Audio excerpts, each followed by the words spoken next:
Brendan Gale should have gone from the Richmond Football Club by now. This arrow is not aimed at him, but the club, and specifically President John O'Rourke, for allowing the leadership handover to drag on for almost an entire season.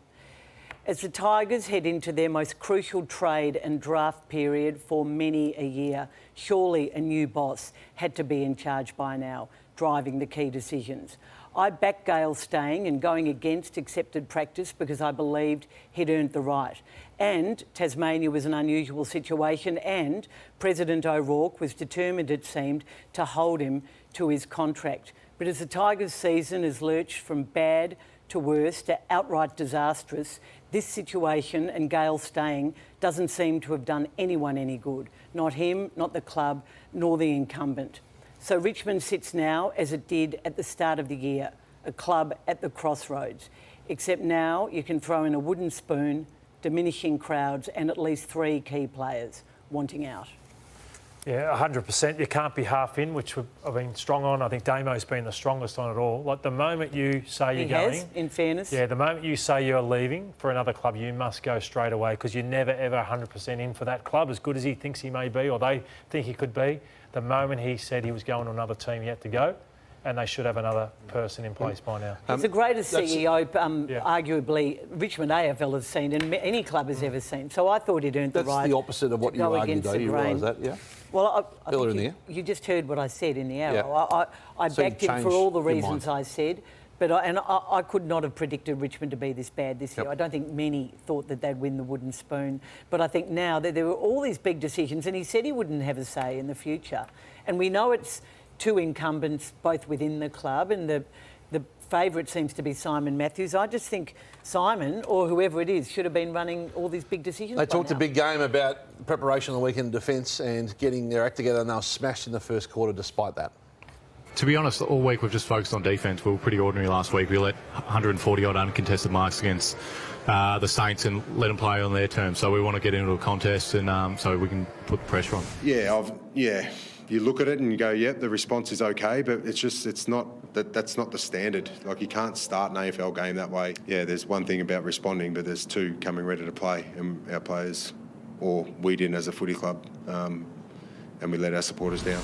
So we can see Adam Uza, with terrible mistakes. I think that's Bolter, about to give away a 50-metre penalty. It was one of the most woeful first quarters I've seen from Richmond all year, and there have been several. Uze started the game in the box looking frustrated. More mistakes. There's Flostone giving away another free. Flostone has not showed great leadership in recent weeks, so Uze comes down to the bench, which he's done a bit this year in the view that players have been, I think, taking situations into their own hands, which is interesting. And Lack of leadership. That's when they do that, Caro. Yeah, when you're a toothless club, that's what happens. And so it's impossible to tell yet whether Adam Uze is the right coach. He has certainly been coaching with one hand behind his back, Matthew, but I just don't know what to say about Richmond and where they're headed, but I know they need to make some big decisions. You reckon he's the right coach? Well, how can you know?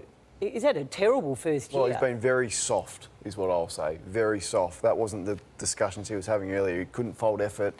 Now he's finally starting to change the language a little bit, but, geez, he's been incredibly soft. Yeah, the team that belted them, they're doing a lot right, and Sam Mitchell made some hard calls, which I know you agreed with, Kane. I didn't at the time, and how well are they going now? And talk about hardness. Jai Newcomb's, it's the brutal competitor, improved out of sight. Dylan Moore, great competitor. Daya, great competitor. And obviously, Richmond have been down the bottom for a while, but I don't think their players are giving them, the Tarantos and the Hoppers and the Prestias, and these types, unfortunately, aren't giving Richmond what they should. Ross Lyon said it last week. He almost implied they weren't trying. And it's not as if they've got a young midfield, Kane. No. Well, they've got two guys they've given 4 first-round draft picks in there, and the captain, Dan Curvis, who was horrible yesterday as well, and Prestia, who's won a number of premierships. So, You're worried about the Cats and their ability to leak scores? Well, I think we have been for the majority of the year. There's been some masterful coaching that has got them still in a top 4 position, but just their midfield, once again, is where I see it. Hutchie and Rowan Marshall actually torch them again in the ruck, and they've got no ruckman, and they refuse to address that. And on the Saints, Josh Battle was tremendous on Cameron and would be a great pick-up for Hawthorn. But if this happens, there's a fair chance this gets them pick 7, and I just think that's too tempting for St Kilda. They can get 2 mids, pick 6 and 7. I know he's a fantastic young player, Lordo, and he deserves a contract he'll get at Hawthorn. But I just wonder if you're St Kilda and you're dying for mids, you get one go at this. Oh, it's no-brainer for me. Like they've spoken about bringing elite talent in, you back your recruiters. You may have a different view, Lordo, to nail those picks, but that's what they wanted, and it's a great opportunity to get that.